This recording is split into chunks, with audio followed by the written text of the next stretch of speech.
Commander Zekthar stood on the bridge of the Imperial Enforcer Dominant Will, his four eyes scanning the tactical display with growing irritation. 50 years. That's how long the humans had been part of the Galactic community, and already they were causing problems. The Varathian Galactic Empire had maintained order across 10,000 star systems for 3 millennia. They had simple rules and species followed them. New species especially followed them. It was how things worked. It was how things had always worked, until the humans arrived. "Commander," his second officer chirped, her scales flashing the color of concern. "The unauthorized construction continues. The humans refuse to halt their project." Zekthar's tail twitched in annoyance. He pulled up the report again, reading it for the 5th time that cycle.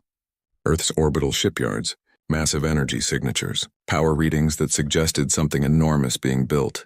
And the humans, those strange two-eyed mammals from a backwater system, claimed it was perfectly legal. "What is their classification again?" Zekthar asked, though he knew the answer. "Class D species, Commander. Limited to Corvette-class vessels and basic FTL capability. Maximum vessel length of 200 meters. No Dreadnought construction permitted for at least 500 cycles." Zekthar nodded. It was standard protocol. New species had to prove themselves first. They had to show they understood galactic law, that they could be trusted with real power. Dreadnoughts were for established species only. The kind of species that had earned their place through centuries of loyal service to the Empire. Humans had been in space for barely a whisper of time. They had no business building anything larger than a trading vessel. "Assemble the enforcement squadron," Zekthar ordered. 12 cruisers. We will inspect this construction and determine appropriate action." "Yes, Commander." His second officer paused. "Sir, the human diplomatic channels have been attempting to contact us. They wish to explain." "I'm sure they do." Zekthar's mandibles clicked in what passed for a smile among his people. They always wish to explain after they break the rules. "We will hear their explanations in person." The jump to human space took 3 days. Zekthar used the time to review everything the Empire knew about humanity. It wasn't much. They were a young species, only recently developing FTL technology. They came from a medium-sized planet they called Earth, orbiting an unremarkable yellow star. Their technology was crude but functional. They had established colonies on a few nearby worlds and seemed obsessed with something they called industry. What struck Zekthar as odd was their home system. Most species developed slowly, carefully.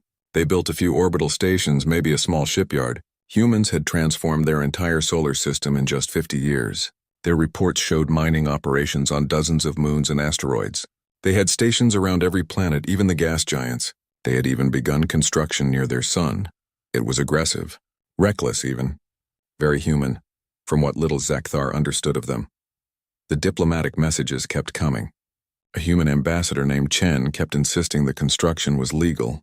"It's a generation ship," she said in her last message, her face appearing on his screen with that strange human expression they called a smile. "We're planning deep space exploration beyond the galactic rim. It's for civilians, Commander. Scientists and their families. Completely peaceful." Zekthar didn't believe her. He had seen this before with other species. They claimed peaceful intentions while building weapons. They smiled and talked about exploration while preparing for war. The Empire had maintained peace precisely because they stopped this behavior before it started. When his squadron finally dropped out of FTL at the edge of Earth's solar system, Zekthar immediately ordered full scans, reading multiple human vessels. "Commander," his sensor officer reported, "mostly small craft. Cargo haulers, shuttles, mining ships, nothing larger than permitted." "And the construction?" The sensor officer hesitated. His scales flickered uncertain colors. "It's... Commander, you should see this yourself." Zekthar moved to the sensor station. The display showed Earth's orbital space crowded with human activity. Space stations, shipyards, defense platforms, and there dominating everything else was the construction. It was massive. "How large?" Zekthar demanded. 15 kilometers, Commander. Current readings suggest it will reach 16 kilometers when complete." Zekthar felt his blood chill. 15 kilometers. The dominant will was barely a kilometer long. Even the Empire's largest dreadnoughts rarely exceeded 5 kilometers. This thing dwarfed everything. Weapons? "Scanning now, Commander." A pause. "This is odd." "Report." "I'm reading no weapon systems, sir. No plasma cannons, no missile tubes, no energy weapons of any kind." Zekthar leaned closer to the display. That's impossible. Scan again. The sensor officer worked quickly, running multiple passes. Confirmed, Commander. No conventional weapons detected. But the power readings are enormous. I'm seeing massive energy systems, industrial equipment, what appears to be mining apparatus. Mining apparatus? On a ship that size? Yes, Commander. Very large mining equipment. Also refineries, processing plants, manufacturing systems. It's like they built a mobile industrial complex. Zekthar didn't understand. Why would anyone put mining equipment on a 15-kilometer vessel? It made no sense unless... It's a trick, he decided. The weapons are hidden or not yet installed. Move the squadron into close orbit. We will inspect this vessel directly. The 12 Varathian cruisers moved smoothly through human space. The smaller human vessels scattered before them, recognizing Imperial authority. Good. At least the humans understood that much. As they approached the massive construction, Zekthar got his first direct visual. It hung in space like a small moon. Its hull still partially incomplete. Humans in spacesuits swarmed over it like insects, welding and building. The hull itself looked strange, not like any ship design Zekthar recognized. It was thick, layered with heavy plating that seemed excessive for any normal vessel. Hail them, Zekthar ordered. A human appeared on screen. Female, Zekthar thought, though he found it difficult to tell with their species. She wore a blue uniform with some kind of rank insignia. Commander Zekthar, she said, her voice calm. I'm Captain Sarah Chen. Welcome to Earth. Captain Chen, I am here to inspect your unauthorized construction. By order of the Imperial Council, all construction must cease immediately pending our investigation. Chen's expression didn't change. With respect, Commander, our construction is completely authorized. This is the Unbreakable Labor, a civilian generation ship intended for deep space exploration. We've filed all the appropriate documentation. A generation ship does not require a 15-kilometer hull. Captain? It does when you're planning a 1,000-year journey with 15,000 colonists, Commander. We need space for living quarters, hydroponic farms, manufacturing facilities, and enough raw materials to establish a new colony when we arrive. You expect me to believe this is a civilian vessel? It is a civilian vessel, Commander. I'm the chief engineer of the project. I can provide you with complete schematics if you'd like. Zekthar considered. He could demand the schematics, review them for weeks, file reports with the Council. Or he could take direct action. Power down your construction, Captain. My squadron will be conducting a close-range inspection. Chen's expression finally shifted. It was subtle, but Zekthar recognized it. Annoyance. Commander, we're on a tight schedule. Every day of delay costs us millions of credits. Can we arrange a time that doesn't interrupt our work? The audacity. This is not a request, Captain. Power down now or I will interpret your refusal as hostile action. There was a long pause. Chen looked off-screen, apparently consulting with someone. Then she looked back at Zekthar. Very well, Commander, but I want it on record that we're complying under protest. Our lawyers will be filing complaints with the Imperial Trade Commission. So noted. Begin power-down procedures. Actually, Commander, we can't completely power down. The reactor needs to maintain minimum output for safety reasons. But we'll cease all construction and open our airlocks for your inspection teams. Zekthar nodded. It was a reasonable compromise. Acceptable. Prepare to receive our boarding parties. As his crews prepared their shuttles, Zekthar studied the human vessel more closely. Something about it bothered him. The proportions were wrong. The hull was too thick, almost absurdly so. And those weren't standard construction materials. His sensors identified the outer layer as something called compressed neutronium composite. What is neutronium composite? He asked his science officer. The science officer consulted his database. It appears to be a human innovation, Commander. They compress neutron star matter and bond it with carbon lattices. It's incredibly dense and heat-resistant, primarily used in their deep space mining operations. They mine in deep space. Apparently they harvest materials from stellar coronas and gas giant atmospheres. The temperatures and pressures require exceptional hull strength. Zekthar felt the first stirring of unease. He pushed it aside. So the humans had developed some industrial materials. That didn't make this vessel anything other than what it appeared to be. His boarding shuttles launched, heading toward the massive human construction. Zekthar watched on the tactical display as they approached the open airlocks. And then everything changed. "Commander!" his sensor officer shouted. "Energy spike. The human vessel is powering up." Zekthar spun to face the display. The unbreakable labor blazed with sudden light. Power flooded through its systems. Battle stations. "All ships, defensive formation. Prepare to— Wait, Commander!" The sensor officer held up a hand. "They're not targeting us. They're just running their systems. It's a routine power cycle." Zekthar's hearts pounded. "Explain." "The vessel cycled to minimum power as requested. Now it's returning to standard operational levels. That's all. No weapons charging, no targeting locks, no hostile action." On the view screen, Captain Chen reappeared. She looked slightly embarrassed. "Sorry about that, Commander. I forgot to mention our reactor runs hot. When it cycles back up, there's a brief surge. Completely normal. Nothing to worry about." Zekthar slowly sat back down. His hands were shaking slightly. That brief surge had put out more energy than his entire squadron combined. How powerful is your reactor, Captain?" "We're running a contained microstar system, Commander. It's the only way to generate enough power for our industrial operations. We need to operate refineries, manufacturing plants, and life support for 15,000 people simultaneously." A contained star. They had put a contained star inside their ship. Zekthar had heard of such technology, but only in theoretical papers.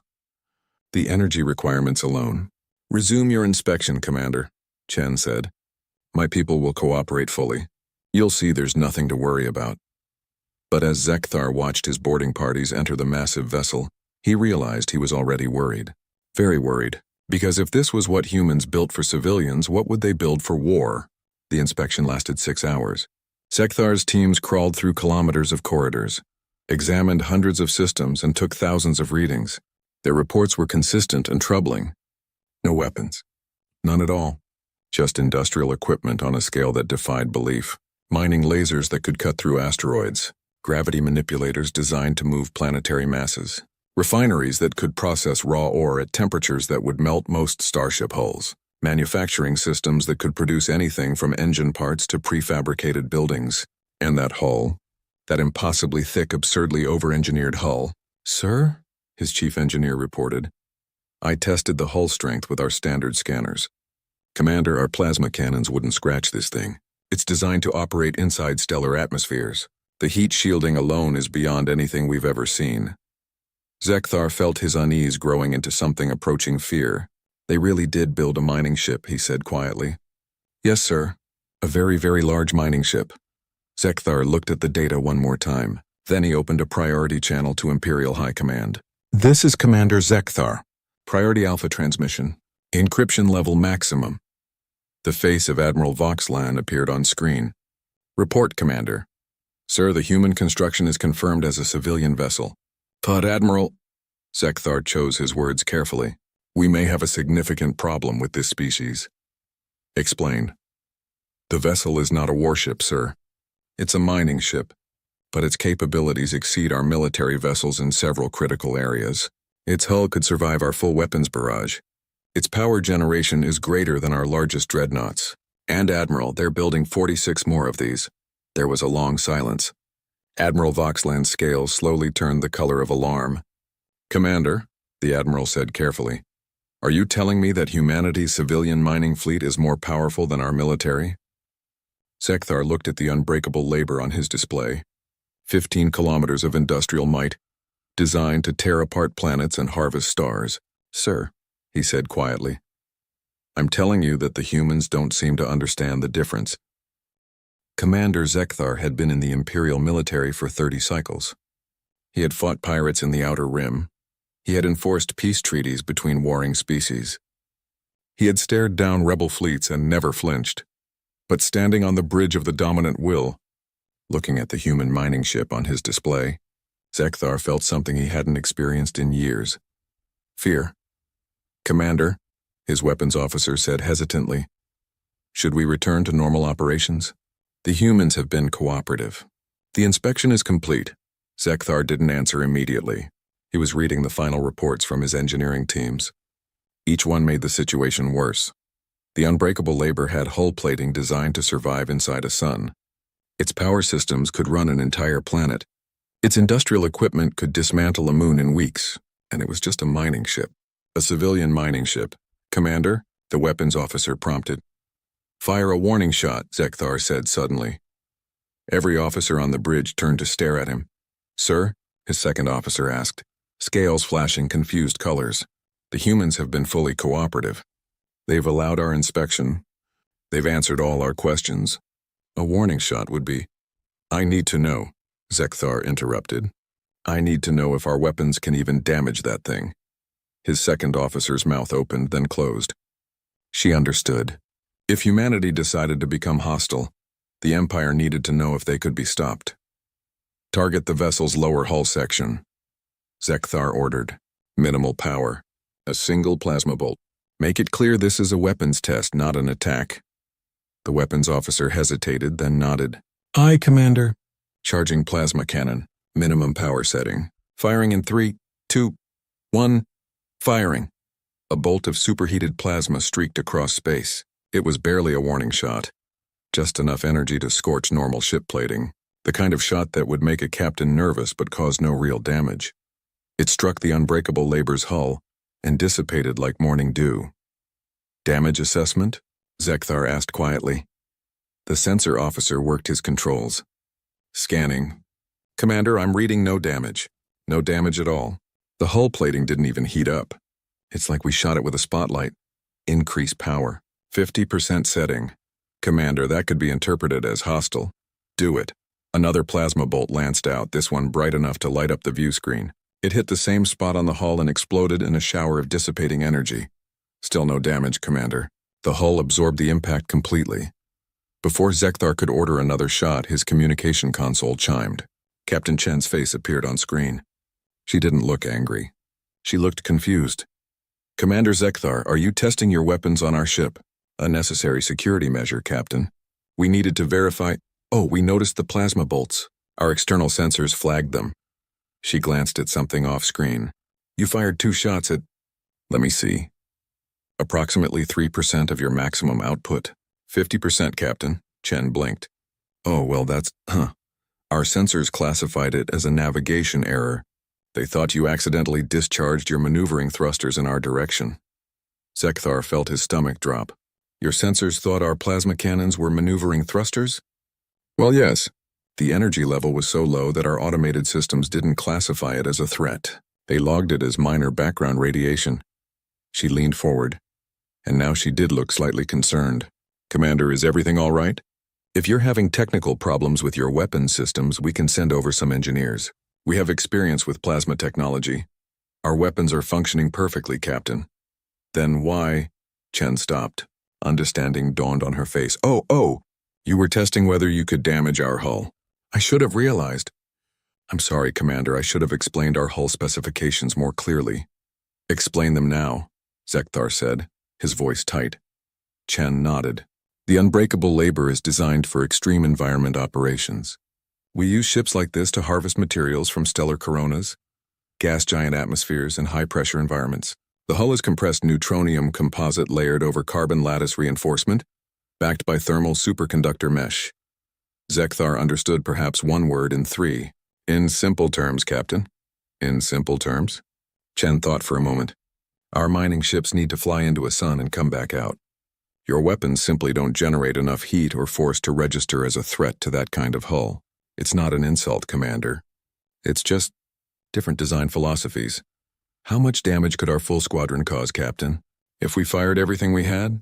Chen looked uncomfortable with the question. I'd rather not speculate about combat scenarios, Commander. How much? She sighed. Honestly, based on your weapon specifications from the public registry, probably minimal. You might scratch the outer plating after sustained bombardment, but you wouldn't breach the hull. Again, it's not about weapon quality. You're just using weapons designed for ship-to-ship combat. Our ships are designed to survive environments that would vaporize most vessels. Zekthar closed his eyes. 12 Imperial cruisers, the finest warships the Varathian military could produce, and they couldn't damage a civilian mining ship. There's something else you should know, Chen continued. The hull durability is actually a safety requirement. We work in environments where a single breach would kill everyone aboard. So we over-engineer everything. It's standard practice for human industrial operations. Over-engineer, Zekthar repeated. Yes, we build things much stronger than they need to be just to be safe.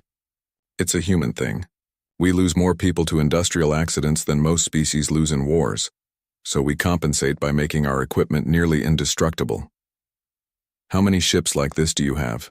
Currently operational? 47. We have 200 more in various stages of construction. Chen smiled that strange human smile. Humanity is expanding rapidly, Commander. We need a lot of mining and construction capacity to support our growth. 247, Zekthar whispered. Well, the new ones will be even better. We've improved the reactor design and upgraded the refinery systems. The next generation should be able to process materials 20% faster. She said this with obvious pride, as if it was a good thing. Zekthar's mind raced. 247 ships. Each one could shrug off his squadron's weapons like insects. Each one carried enough industrial power to dismantle planets. And the humans thought this was normal. They thought this was just mining equipment. Captain Chen, he said carefully, I need to ask you a very important question. Do humans have military vessels? Purpose-built warships? Chen looked surprised. Warships? No, not really. We have system defense platforms and patrol cutters for pirates, but nothing capital ship-sized. We've never needed them. Why would we? Most species in the galaxy seem pretty peaceful, and we've been focused on industrial expansion rather than military buildup. You have no dreadnoughts? No battle fleets? No, Commander. Is that a problem? Zekthar almost laughed. A problem. The humans had built a civilian fleet that could crush the Empire's military, and they didn't even realize it. No, Captain, he said finally. No problem. Thank you for your cooperation. My squadron will be departing shortly. Safe travels, Commander. And if you need any technical specifications for your reports, just let us know. We're happy to help. The communication ended. Zekthar sat in his command chair, staring at the massive human vessel on his display. Commander? His second officer asked quietly. What do? We report to Imperial High Command, Zekthar said. We tell them the truth, which is... Zekthar pulled up the scan data one more time. Power readings, hull specifications, industrial capacity, all of it civilian, none of it military, and all of it terrifying. The truth, he said slowly, is that humanity is the most dangerous species in the galaxy, and they don't even know it. His weapons officer spoke up. With respect, Commander, they're not dangerous. They're miners and engineers. They have no weapons. Exactly, Zekthar said. They have no weapons because they don't need weapons. Look at that ship. Really look at it. His officers studied the display. What do you see? Zekthar asked. I see a mining vessel, his second officer replied. Wrong. You see a weapon that thinks it's a tool. Zekthar stood up and walked to the main display.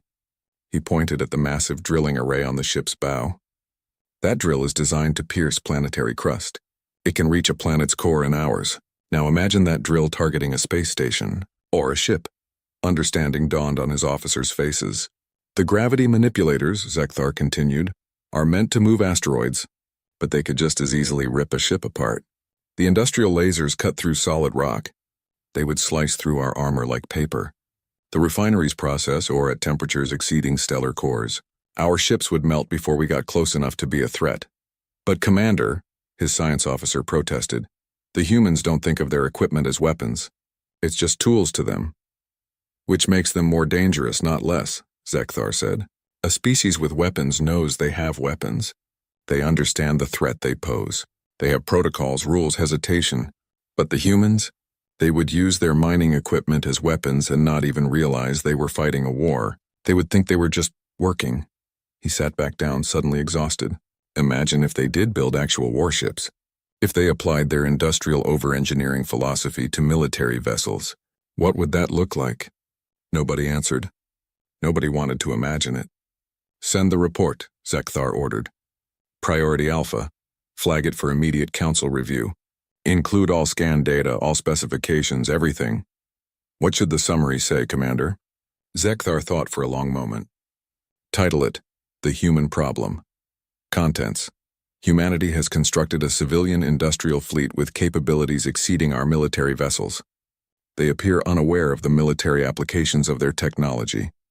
Recommend immediate diplomatic engagement to establish clear protocols before humans realize what they have.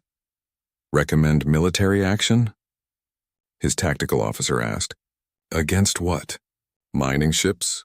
Zekthar shook his head. We can't fight them. Our weapons are useless. Our only option is to make sure they never want to fight us. As the dominant will prepared to jump back to Imperial space, Zekthar took one last look at the unbreakable labor. Humans swarmed over it again, resuming their construction like nothing had happened. They had no idea they had just changed the balance of power in the galaxy. Sir, his communication officer said, Captain Chen is sending a final message. She wants to know if we'd like a tour of their solar mining operations while we're here. She says it's quite impressive. They're in the process of dismantling Mercury for raw materials. Dismantling Mercury? She says they're going to process the entire planet. It should take them about 18 months. Zekthar felt a headache building behind his eyes. Humans were going to dismantle a planet in 18 months with mining equipment, and they thought this was something to offer as a tourist attraction. Decline politely, Zekthar said. Tell her we have urgent business elsewhere. Yes, sir. As his ship jumped to FTL, Zekthar composed his personal log entry. Future historians would want to know what he had been thinking at this moment. Personal log, Commander Zekthar, he began. Today I discovered that the greatest military threat in galactic history doesn't know it's a military threat. Humanity builds industrial equipment that could conquer the Empire, and they use it to mine asteroids. They have the power to destroy us, and they're using it to build homes and farms. I don't know what terrifies me more. The thought of humans realizing what they have, or the thought of them never realizing it and accidentally crushing us while trying to mine the next asteroid. The Empress will need to make a decision. Do we restrict them before they become dangerous? Or do we befriend them before they accidentally become our executioners? I suspect the answer will define the future of the Empire, perhaps the future of the galaxy. End log. He closed the file and stared out at the stars. Somewhere out there, 200 more human mining ships were being built. 200 more weapons that didn't know they were weapons. The galaxy would never be the same. The Imperial Council chamber was designed to inspire awe. Its ceiling rose 300 meters overhead, carved from a single piece of crystalline stone.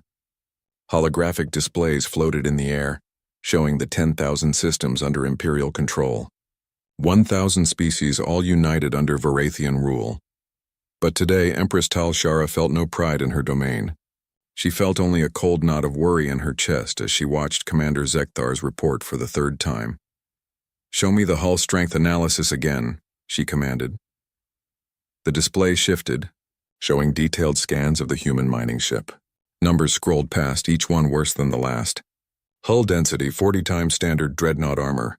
Heat resistance, capable of withstanding stellar corona temperatures. Structural integrity, sufficient to survive gas giant atmospheric pressures. Your thoughts, Council? The Empress asked. Grand Admiral Voxland spoke first. His scales were the deep blue of serious concern. Your Majesty, with respect to Commander Zekthar's thorough work, I believe his conclusions are alarmist. Yes, the human industrial ships are impressively built, but they lack weapons. They lack military training. They lack any sign of hostile intent. They lack weapons we recognize as weapons, corrected High Scholar Mirith, the Empire's chief scientist. She manipulated the display, highlighting various systems on the human ship. But look at their industrial equipment. This mining laser operates at energy levels exceeding our plasma cannons. This gravity manipulator could tear our ships apart. These refinery systems process materials at temperatures that would vaporize our hulls. But those are tools, not weapons, Admiral Voxelan protested. The difference, Mirith said quietly, is intention, not capability. The Empress leaned forward. Explain. A knife is a tool in the kitchen. It becomes a weapon in a fight. The humans have built kitchens into their ships. Very, very dangerous kitchens. Mirith pulled up more data. More concerning is their philosophy. Humans over-engineer everything because they work in lethal environments. They make their civilian equipment stronger than our military equipment because they refuse to accept casualties. Surely that's a good thing, said Counselor Felix, speaking for the diplomatic corps. A species that values life highly is less likely to be aggressive, or more likely to be absolutely unstoppable if provoked, the Empress said. She had been reading reports all morning. The more she learned about humans, the more worried she became. Tell me about their industrial operations. Mirith pulled up a display of humanity's home system. They have transformed their solar system in 50 years. Mining operations on every planetoid. Refineries around gas giants. Harvesting stations skimming their sun. They have processed more raw materials in 5 decades than most species process in 5 centuries.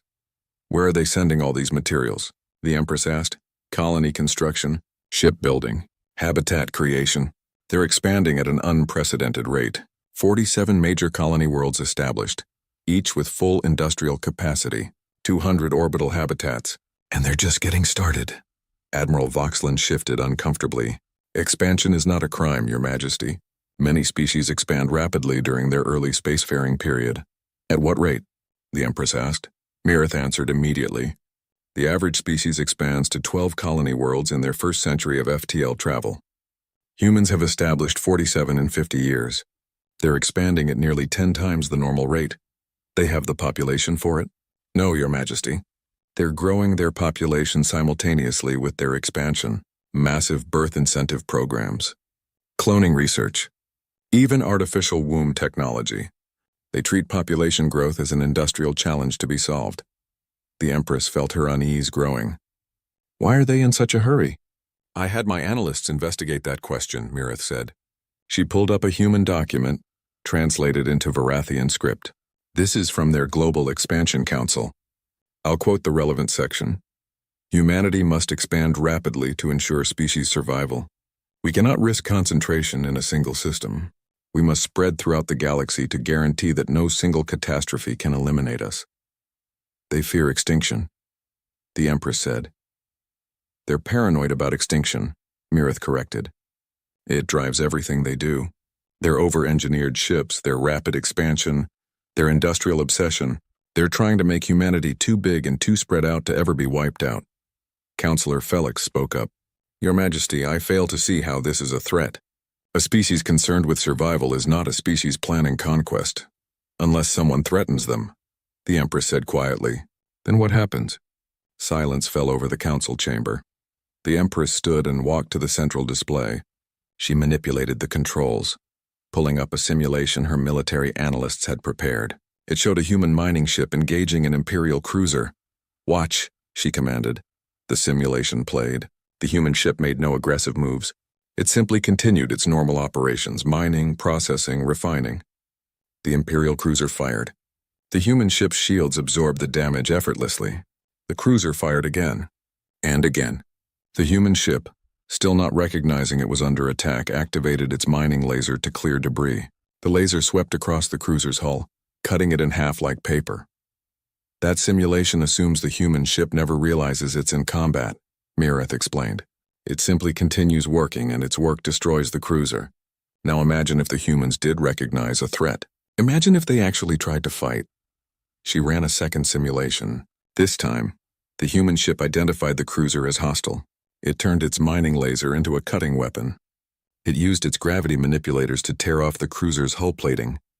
It deployed its cargo drones, thousands of them, each one capable of attaching to an enemy ship and cutting through to critical systems. The battle lasted 30 seconds.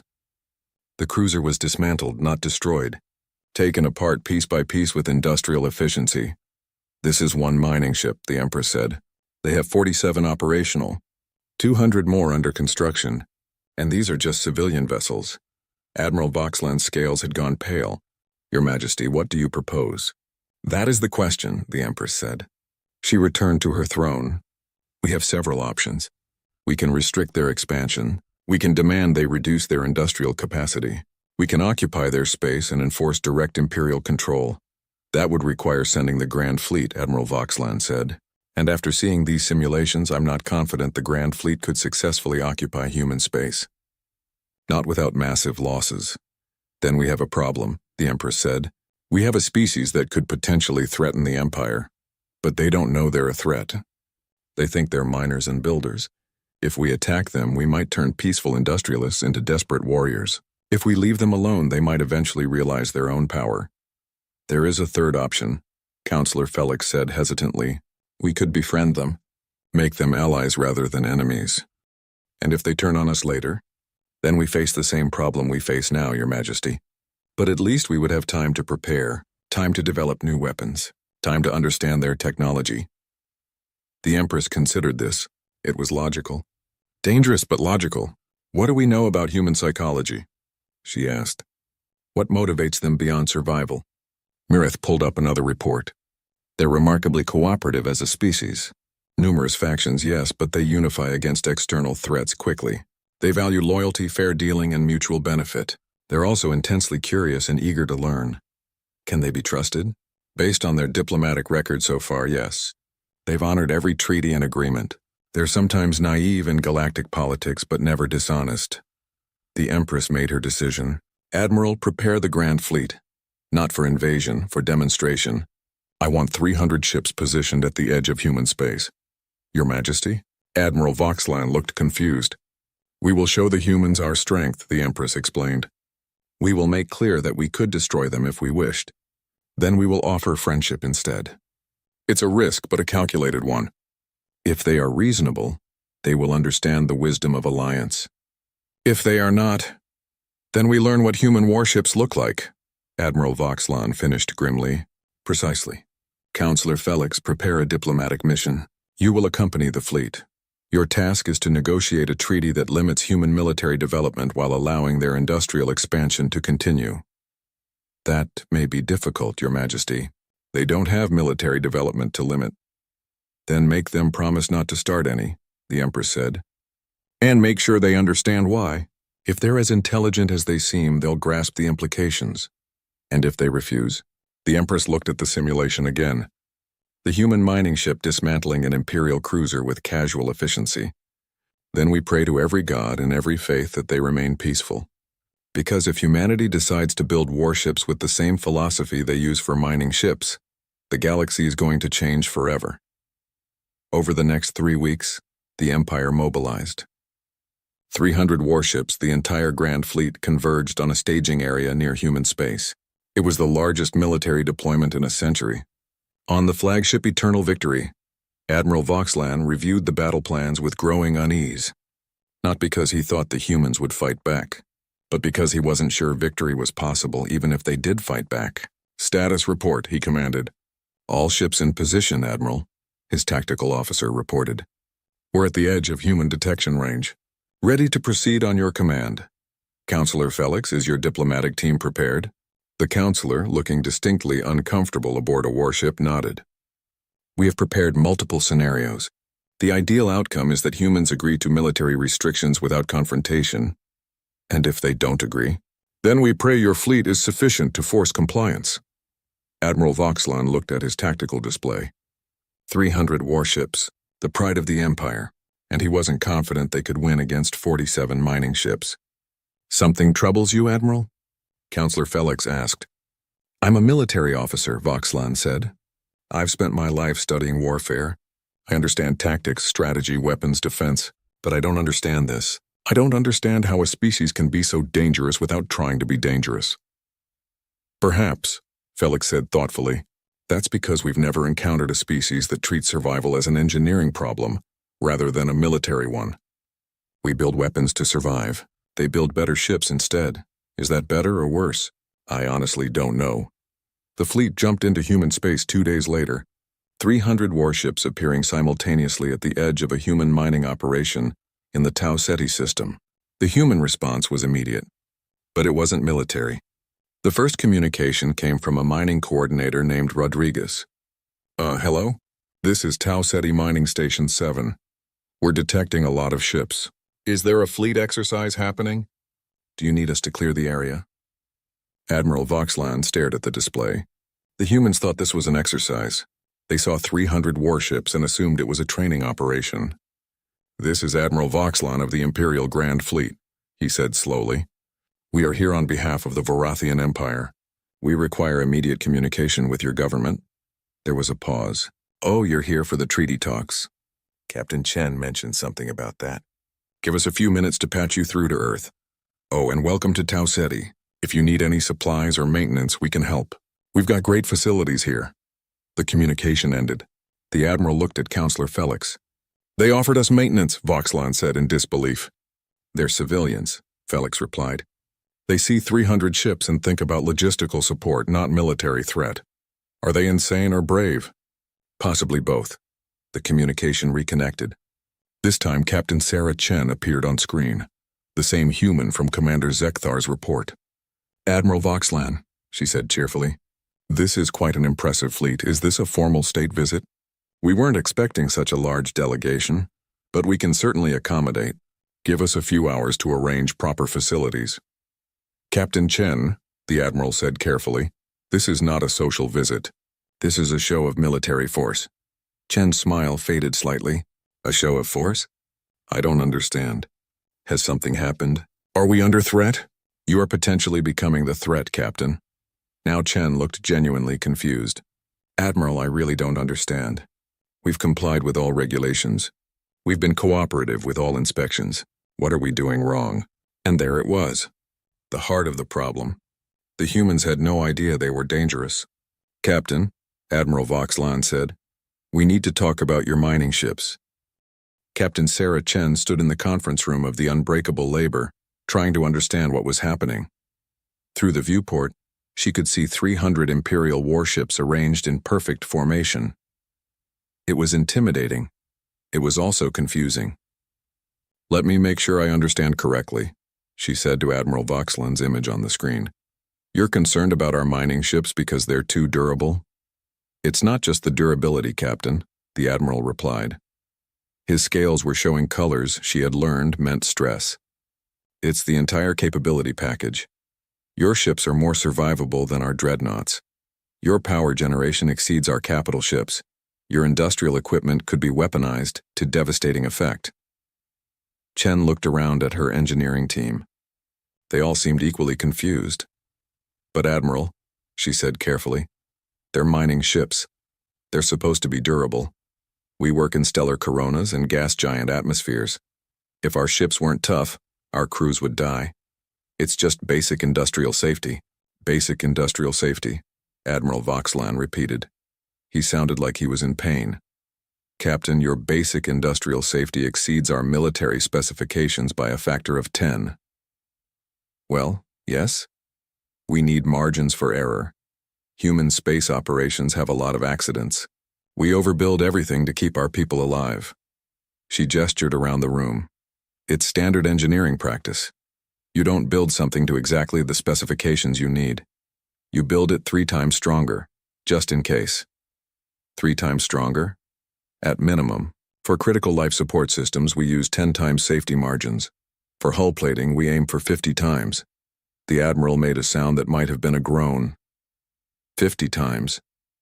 Is that unusual? Chen asked. She was starting to realize that human engineering standards might be different from other species. Very different. Captain Chen, Admiral Voxlan said slowly, the Empire uses safety margins of approximately 10%. We build ships to be 10% stronger than expected operational requirements. Chen blinked. 10%? But that's nothing. What happens if something unexpected occurs? What if you encounter a solar flare or radiation burst or unexpected debris? We avoid those situations. We plan our routes carefully. We use shields and armor to protect against anticipated threats. But what if you can't avoid it? What if there's an emergency? Then we accept casualties as an unavoidable cost of spacefaring. Chen felt something cold settle in her stomach. You accept casualties. You build ships knowing they'll fail if conditions get too difficult, and you just accept that people will die. It's the nature of space travel, Captain. No, Chen said firmly. No, it's the nature of inadequate engineering. You can prevent those deaths.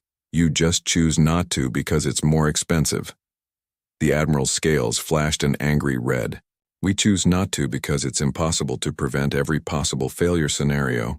Resources are limited. We must balance cost against benefit. Human lives are not a cost-benefit analysis, Admiral. And that, Admiral Voxlan said quietly, is exactly why we're here. Your species refuses to accept casualties, so you build machines that cannot be destroyed. You over-engineer everything until it becomes a weapon. Do you understand the problem now? Chen took a deep breath. She was starting to understand. The Empire saw human safety standards as military aggression. They couldn't conceive of building something so durable unless it was meant for war. Admiral, she said carefully, I think we have a fundamental philosophical difference. Humans don't build durable ships because we're preparing for war. We build them because we refuse to send our people into death traps. It's not about military power. It's about responsibility. The result is the same, Captain. You have ships that our weapons cannot damage. Then build better weapons, Chen said, then immediately regretted it. I'm sorry. That came out wrong. What I meant was, we know what you meant, Captain, the Admiral interrupted. And that's precisely the issue. You think in terms of engineering solutions. If something isn't strong enough, make it stronger. If shields fail, make better shields. You solve every problem with better technology. Yes? That's how progress works. That's how arms races work, Captain. One side builds better weapons. The other side builds better armor. Then stronger weapons. Then stronger armor. It escalates until entire civilizations are destroyed. Chen felt her frustration growing. We're not in an arms race. We're just trying to mine asteroids and build colonies without killing people. And you've accidentally created the most powerful civilian fleet in galactic history in the process. There was a long silence. Chen looked at her team again. They all looked as lost as she felt. So what do you want us to do? She asked finally. Stop building ships? Abandon our colonies? Let our people die in ships we know are inadequate just to make you feel safer? We want you to understand what you have, Admiral Voxlan said. And we want assurances that you'll never use it aggressively. We don't want to use it at all. It's mining equipment. Demonstrate that.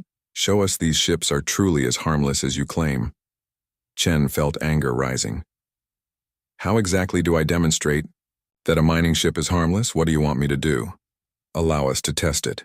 Allow us to fire upon your vessel with increasing levels of force until we understand its true capabilities. You want to shoot my ship? With your permission, yes. Chen almost laughed. Admiral, you already shot my ship. Commander Zekthar fired on us during his inspection. We barely noticed. That was 2 shots at minimal power. We need a full-scale weapons test. We need to know if our fleet could stop your ships if necessary. And if I refuse?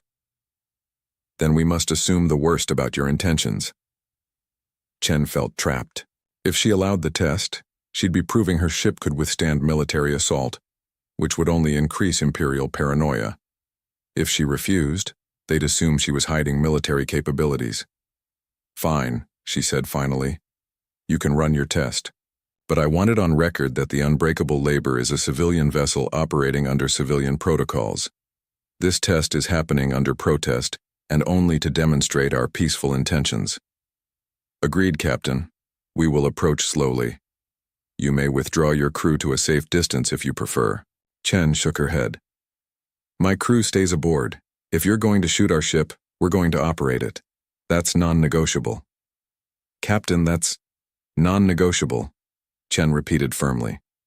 This is my ship, my crew. If you want to test whether we're a threat, you'll do it with us aboard. That way you'll see we're not afraid of you because we're not your enemy. Admiral Voxlan was quiet for a long moment. Very well. We'll begin in 1 hour. I suggest you activate all defensive systems. We don't have defensive systems, Admiral. Just industrial equipment and a really thick hull. That may be sufficient, the Admiral said grimly, and disconnected. Chen turned to her crew. All right, everyone. We're about to become a target practice ship for the Imperial fleet. I need everyone at their stations. This is going to be a long day. Her chief engineer, a grizzled veteran named Martinez, spoke up. Captain, should we power up the mining equipment? Just in case. No, we run normal operations only. I want them to see we're exactly what we claim to be. No weapons, no combat systems, just a civilian mining ship. They're going to shoot us, Captain. Yes, and we're going to sit here and take it like a rock takes rain. Because that's what we are, a big, dumb rock that happens to have people inside. We're not a threat. We're just engineers trying to do our jobs. The hour passed slowly. Chen watched the Imperial fleet maneuver into position. 300 warships all focused on her ship. It should have been terrifying. Instead, she mostly felt annoyed. She had work to do. Processing schedules to maintain, quotas to meet, and now she had to waste time proving to paranoid aliens that her mining ship wasn't secretly a battleship. Incoming transmission, her communications officer announced. Admiral Voxland's face appeared again. Captain Chen, we're ready to begin. We'll start with minimum power and gradually increase until we observe measurable damage. You may still withdraw your crew. Crew stays, Admiral. Fire when ready. The first barrage came seconds later. 6 Imperial cruisers opened fire simultaneously, their plasma cannons lighting up space with brilliant energy. The bolt struck the unbreakable Labor's hull and dissipated harmlessly. Damage report, Chen called out. No damage, Captain, Martinez reported. Hull temperature increased by 0.003 degrees. Within normal operational variance, Chen keyed the communication. Admiral, I'm reading no damage. Your attack registered as background radiation on our sensors. Increasing power to 25%. The second barrage was brighter, more intense. Chen felt the ship shudder slightly as the energy transfer created minor vibrations through the hull. Still no damage, Captain, Martinez said. Hull temperature up by 0.02 degrees. That's still less than the temperature variation from being in sunlight. This continued for an hour. The Imperial fleet fired with increasing power and desperation. 50% power, 75%, full power. Nothing worked. The unbreakable Labor sat in space, absorbing punishment that would have vaporized any normal ship, and its crew calmly monitored their systems. Admiral, Chen said after the 10th barrage, I really think you've made your point. Our hull can take a beating. Can we stop now? We're behind schedule on our refining operations. One more test, Captain, Admiral Voxland said. He sounded exhausted. All ships concentrate fire on a single point. Maximum power, sustained bombardment. Let's see if we can at least scratch them. The entire fleet opened fire. 300 warships pouring every ounce of their power into one spot on the unbreakable Labor's hull. Energy enough to sterilize a planet concentrated on a 10-meter section of plating. The ship shook. Alarms began beeping as external sensors reported extreme localized heating. Now we're talking, Martinez said, actually sounding interested. Hull temperature at that focal point has reached 800 degrees. That's enough to cook dinner. Any damage? Chen asked. Define damage. The outer paint layer is discoloring. That's about it. Chen almost laughed. The entire Imperial fleet firing everything they had, and they were damaging the paint job. Captain, her communications officer said urgently. The Admiral is hailing. He sounds distressed. Chen accepted the communication. Admiral Voxland looked like he had aged a decade. Captain Chen, we've been firing at maximum power for 6 minutes. Our weapons are beginning to overheat. We must cease fire. Understood, Admiral. I appreciate the thoroughness of your test. Captain, how is this possible? How can your ship withstand this much punishment? Chen sighed. Admiral, I've tried to explain. We built this ship to operate inside stellar coronas. The surface temperature of a sun is 5,000 degrees. Your weapons generated maybe 800 degrees at the focal point. You're not even close to our operational tolerances. But surely sustained fire would. Admiral, we routinely spend weeks at a time harvesting material from stellar atmospheres. Your 6-minute barrage is nothing compared to hours of solar immersion. You could fire at us for days and never exceed our heat dissipation capacity. The Admiral's scales had gone a dull, defeated gray. Then it's true. Our weapons are useless against you. Against our civilian ships, yes. I'm sure you could do significant damage to our unarmored shuttles or habitats. But industrial vessels like this one, they're built to survive things much worse than weapon fire. Captain, I need you to answer a question honestly. If humans decided to become hostile, if you turned this ship against Imperial targets, what could stop you? Chen thought about that. Really thought about it. Honestly, Admiral, I don't know. We've never thought about using our equipment as weapons. But if we did, she looked around her ship, at the mining lasers that could cut through planetary crust, at the gravity manipulators that could move moons, at the refinery systems that operated at stellar temperatures. I suppose nothing in your fleet could stop us. We'd just keep working until we'd processed your ships into raw materials. And that doesn't frighten you? Why would it frighten me? We're not going to do that. We have asteroids to mine and colonies to build. We don't have time for war. Admiral Voxlan made a sound that might have been laughter or crying. Captain Chen, you are either the most naive being in the galaxy or the most honest. I honestly cannot tell which. Can I be both? You already are. The Admiral took a deep breath. I'm calling off the test. Your point is proven. Your ship is effectively indestructible by our weapons. I will report this to the Empress. What happens now? Now, Captain, we negotiate, because the Empire has just learned it cannot defeat humanity by force. So we must find another way to coexist. We've been telling you that from the beginning, Admiral. We want to be friends, not enemies. Friends, the Admiral repeated. Yes, I think that's our only option. Because the alternative is trying to fight an enemy that thinks plasma bombardment is light rain. The transmission ended. Chen turned to her crew. They were all watching her with various expressions of relief and uncertainty. Well, she said, that went better than expected. Nobody died, and we proved we're not dangerous. Captain, Martinez said carefully, I think we proved the exact opposite. We proved we're very dangerous. We just also proved we don't want to be. Chen considered that. Is there a difference? To them? Probably not. Then I guess we'll find out what comes next. Chen pulled up her work schedule. In the meantime, we've lost 8 hours of productivity. Let's get back to actual mining operations. Those asteroids aren't going to process themselves. As her crew returned to work, Chen looked out at the Imperial fleet. 300 warships, the pride of an empire, floating helplessly after failing to scratch a single mining ship. She felt a strange mixture of emotions. Pride in human engineering, worry about what this meant for human-alien relations, and mostly a lingering frustration that she'd wasted 8 hours on this nonsense when she had quotas to meet. Humans, she decided, had very different priorities than the rest of the galaxy, and maybe that was the scariest thing of all. The Varathian throne world had seen many historic moments. Treaties signed. Wars ended. New species welcomed into the Empire. But Empress Tal Shara doubted any previous moment had been quite like this one.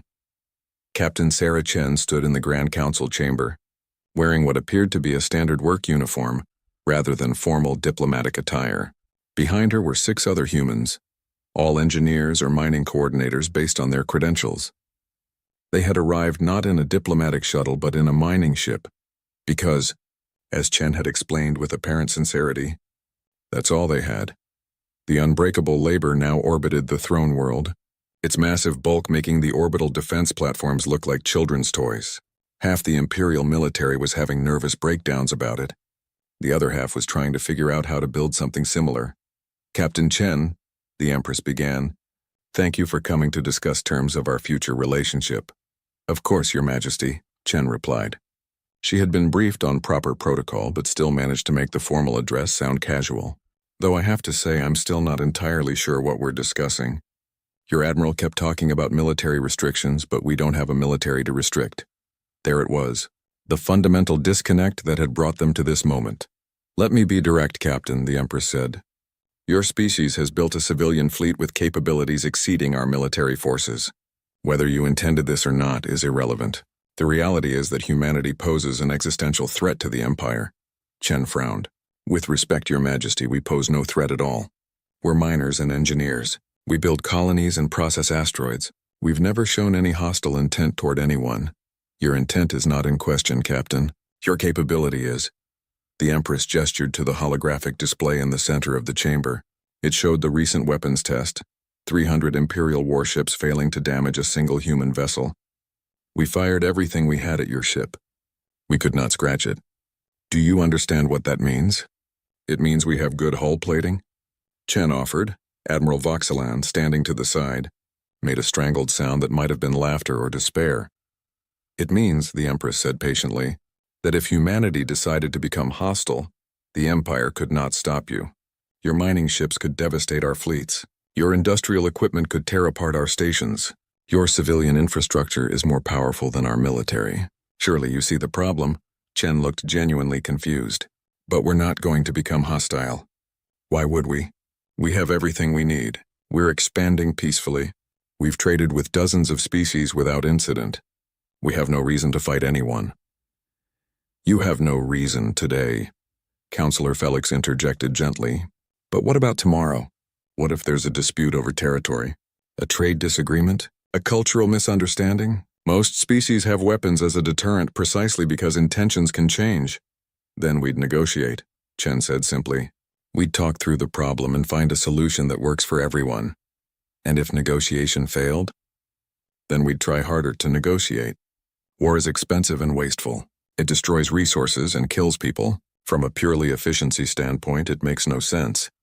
The Empress studied the human captain. She seemed completely sincere. Not naive exactly, more like someone who had never seriously considered violence as a solution, because better solutions were always available.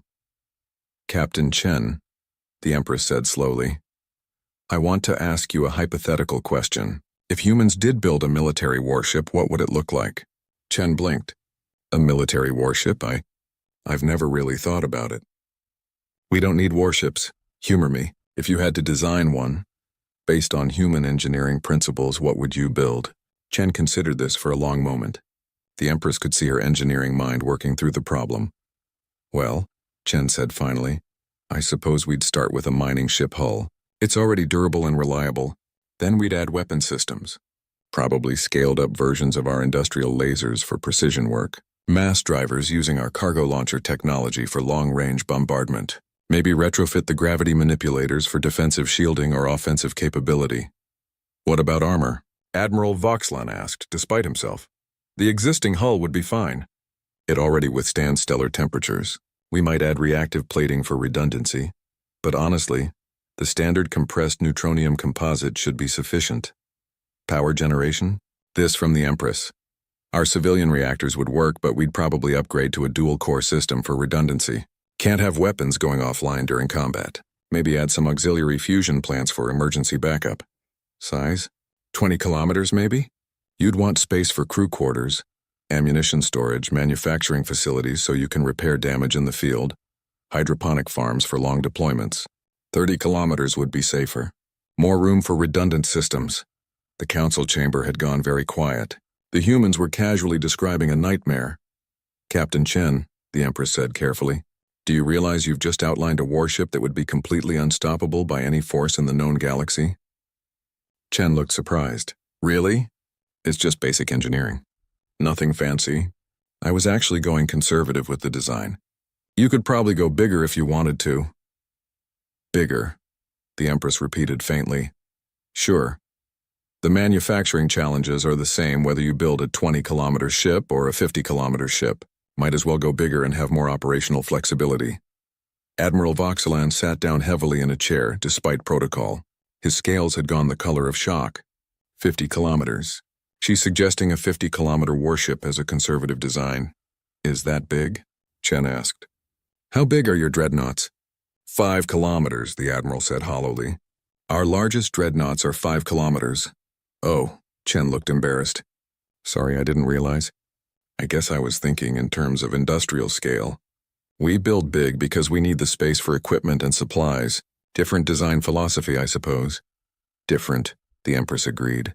Captain Chen, I need you to understand something. What you just described is not just a warship. It's a ship that could single-handedly destroy the Imperial fleet. Probably multiple times over. Well, yes, I suppose if you... Chen stopped. Understanding finally dawned on her face. Oh, you're not worried about what we have. You're worried about what we could build if we wanted to. Precisely. Chen looked at her team. They were all having similar realizations, their expressions shifting from confusion to comprehension. Your Majesty, Chen said slowly, you have to understand, humans don't think in terms of military power. We think in terms of safety margins and engineering challenges. When you asked me to design a warship, my brain went to, how do we keep the crew alive and the systems running? Not, how do we kill enemies efficiently? And yet the result is the same. Yes, I see that now. Chen took a deep breath. So what do you want from us? A promise not to build warships? Would you keep that promise? Yes, absolutely. We have no desire to build weapons. None at all. We'd be happy to formalize that in a treaty. And if another species threatened you? If someone attacked your colonies or ships? Chen thought about that. We'd defend ourselves with what we have. Mining ships, cargo haulers, whatever was available. But we wouldn't build dedicated warships unless we absolutely had to. And even then, we'd probably try to negotiate first. You'd defend your civilians with civilian equipment? It's worked so far. Your fleet couldn't damage the unbreakable labor. I'm betting most hostile species would have similar problems. Our mining ships are tougher than most warships just as a side effect of their job requirements. The Empress leaned back in her throne. This was the strangest negotiation she had ever conducted. The humans were offering exactly what she wanted, a promise not to militarize, but she wasn't sure it mattered. They were already more dangerous than any military power in the galaxy. Let me propose terms, the Empress said. Full Imperial membership for humanity, no restrictions on expansion or industrial development, complete autonomy over your territory. In exchange, humans agree not to develop purpose-built military warships or offensive weapon systems. Your civilian fleet may continue as is, but no dedicated war vessels. That sounds reasonable, Chen said. Though I should mention, we'd want to reserve the right to self-defense if attacked.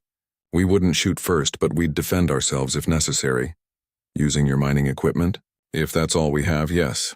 Which would be devastating to any attacker. Probably. But they started it, not us. The Empress almost smiled.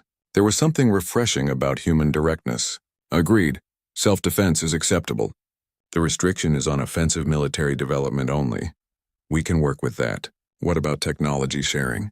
Your admiral mentioned wanting to learn from our industrial systems. We would be interested in technology exchange, yes, particularly your hull manufacturing and reactor technology. Chen shook her head. The reactor technology is dangerous in the wrong hands. We nearly blew up Mars twice during early testing. It requires extreme safety protocols and a lot of redundant systems. But hull manufacturing? We can share that. It's just metallurgy and materials science. Nothing dangerous, the Empress repeated. Captain, your hull manufacturing is more advanced than anything in the Empire. Really? It's just compressed neutronium bonding. It's not complicated, once you understand the crystalline structure. We have training manuals if you want them. The Empress exchanged glances with her council.